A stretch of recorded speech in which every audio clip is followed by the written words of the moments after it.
Alright, welcome to another video here on my YouTube channel. Today I'm going to be talking about insurance, specifically car insurance, and a hot take that I have that hopefully by the end of the video I either convince you to come on my side or at least you understand why I have this take. So the take is if you're driving a modest vehicle, let's say a Honda Civic, Toyota Prius, Nissan Altima, and you crash into a luxury car, the way it typically works is you're now on the hook for a $50,000, $70,000 fender-bender payment. Okay? I personally think that you shouldn't be financially responsible for that.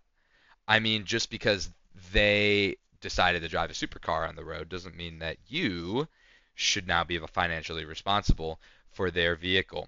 Okay? I honestly think that we should rethink how society looks at these rules because that's the way it works now. Okay? Legally, every single car on the road is considered equal in the eyes of the law. It's one unit that you're driving, and there's another unit that somebody else is driving. And even if the one unit is a $300,000 Lucid and the other unit is a fucking 2008 Prius, it doesn't matter. They're viewed the same in the eyes of the law. You break it, you buy it. Okay? And I mean, that's how it's worked in this country forever. I'm American, by the way. But that's how it's worked forever. And I'm basically arguing here that if you want to take a Lamborghini out on public roads, you should be carrying more responsibility because you're inherently outsourcing the risk towards those who drive modest vehicles. And I'm arguing, to be honest, that you're doing it unfairly. Okay? Now, I think there's a few ways that we can look at this and maybe find some solutions for it. I definitely believe that there should be tiered insurance requirements, and pretty much what that means is that if you drive a vehicle above a certain market value, let's say you drive a goddamn McLaren, okay, you're going to have to purchase a higher premium of insurance, okay? The system still allows people who have pretty much no money to then be forced to assume the risk of your McLaren on the road, and I think that you should be forced to purchase a higher insurance if you're driving a nicer car, because at the moment you don't. You don't have to do any of that. Okay, you can just drive your little car, and that's it. Everyone else on the road is fucked. Okay, I mean it's a terrible system. It's a really really stupid thing. I also think that there should be damage caps for liability. Now, you might be thinking, what does that mean? Okay, cap liability for damages basically means that you're protected up to a certain amount if you're at fault. So let's say you hit a car, a Lamborghini, and I mean, I'm not in the tax bracket to know what a Lamborghini costs, but let's say $300,000. You might only have to be responsible for, and I'm just throwing a number out there. This isn't a perfect number that we're just going to use for this.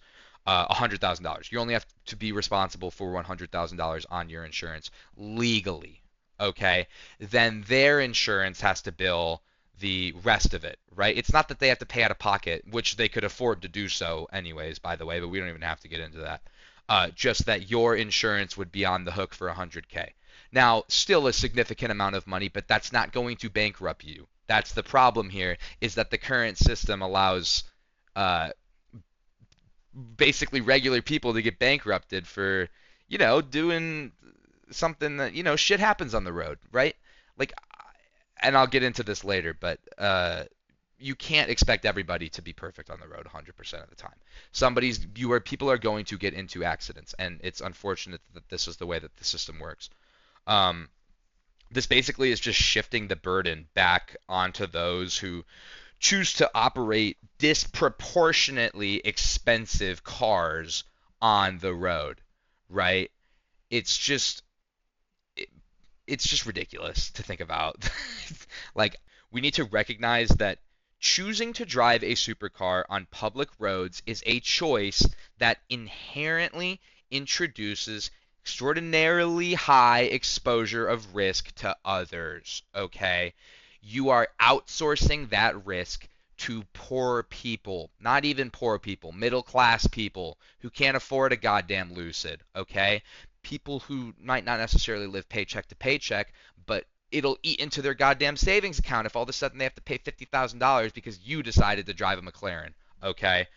I think that policies could be made that mandate automatic partial liability, okay? Like on to the supercar driver. Like even if they weren't at fault, they knowingly placed their rare or high value property in a high risk environment.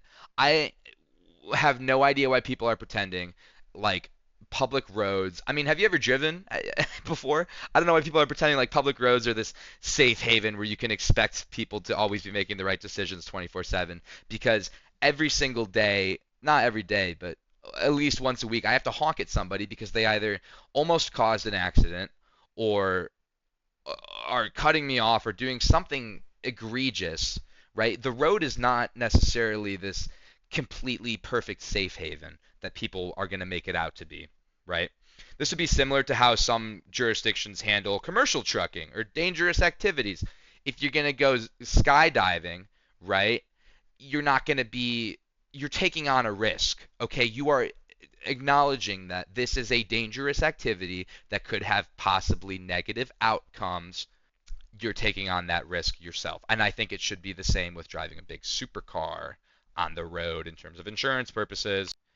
Another thing that there should be is higher operating fees, right?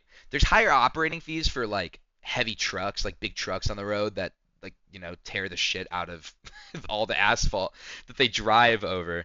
But I think supercars should also have to like face higher public roads like surcharges and stuff. Like they should have to pay more, and all that money could be put in an accident liability pool, right?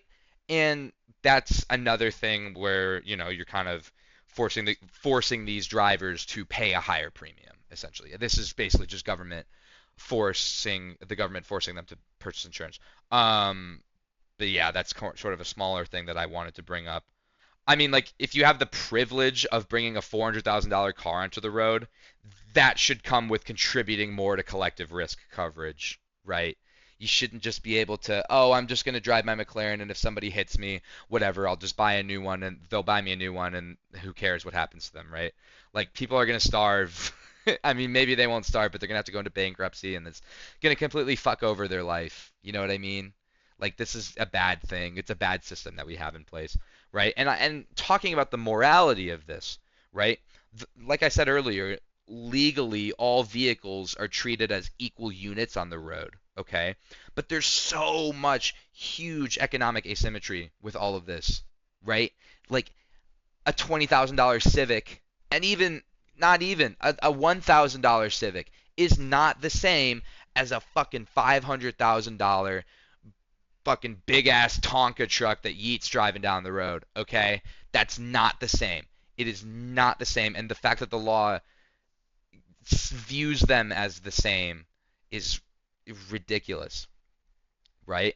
And I think this brings up a good question of like, what does fairness mean? Because I personally think that's unfair, right? Fairness in theory is you break it, you buy it, okay? But that's equality. That's not equity. Now I know what people are going to say. People are just going to say, listen, just don't hit a supercar. It's that simple, right? And that's what people are going to say when they hear this. And that's the laziest take that I could even think of. I mean, can't. I mean, I'm going to explain how stupid that is, but I first just want to think about how stupid that is. Um, like I said earlier, accidents are never like they're not always avoidable. Okay, like you could be the safest driver in the in the world. You could be the safest driver ever, and you could still get T-boned by somebody who ran a red, right? And oh, there were no witnesses. You didn't have a dash cam. You're fucked. Okay. Um, and it's oh, get a dash cam. Again, another stupid argument, right? Because even when you have a dash cam, like not everybody's going to have 100% perfect control in every single situation. That's complete fantasy. Okay, that's why insurance even exists in the first place. If everybody had perfect control all the time, there wouldn't be accidents, right? Not to say that, there's not people who cause accidents that are under the influence or while distracted or driving while whatever. Like there are great drivers who are doing everything correctly and just make mistakes. Okay, that's a fantasy. Okay, here's another thing that I I wanted to bring up. The way that it's set up right now is so goofy to me because it's set up like socialism for the rich, okay? And I know that rich people hate that socialism word. Scary word, big scary word. But essentially, let me break it down for you. If you're driving a $400,000 Lamborghini, the extraordinary financial risk of your personal choice to drive that Lamborghini on the road is then spread onto everybody on the road, every single person that you drive past, right? A Civic driver who makes $30,000 a year can then be financially ruined because they happened to tap a millionaire's bumper, okay? That is literally textbook wealth protection subsidized by ordinary people, okay? Like millionaires and billionaires, they love to scream about, oh, personal responsibility, right? That's a big argument against socialism is personal responsibility. And I'm not here to debate whether or not socialism is a good system or not. I mean, I don't know enough about that. But if you're going to stream about personal responsibility, then you should own it. You're choosing to drive a stupidly expensive car on public roads, which is fine. But then you should also be required to carry that insurance and liability that reflects that choice, okay? It's a stupid choice to be making. I mean, maybe not for you, but it's irresponsible towards other people on the road to be driving that luxury. Right now, the system allows you to just outsource that risk onto regular, ordinary people who, aren't driving a supercar for a reason, right? If you think if they could afford to pay to fix your bumper, they'd probably be driving a goddamn supercar themselves, or not even a supercar, maybe even just like something like a BMW or an Audi or something a little nicer than like a Civic, right? But I don't know. Right now, it comes off to me, in my opinion, as a handout. It's just, and again, rich people love that word. Oh, it's everything's about a handout. This is a handout. This is a handout that's shielding rich people from the consequences of their luxury decisions, and that's about as close as it gets to socialism. Okay. Anyways, that's all I have to say about this. I mean, it's just a frustrating thing. I mean, I thought about it while I was driving, and sometimes I just have those little arguments in my head. Anyways, let me know what you guys think. If you disagree, if you agree, tell me why you disagree. Tell me why you agree. Tell me why you think I'm stupid, why this is a bad idea.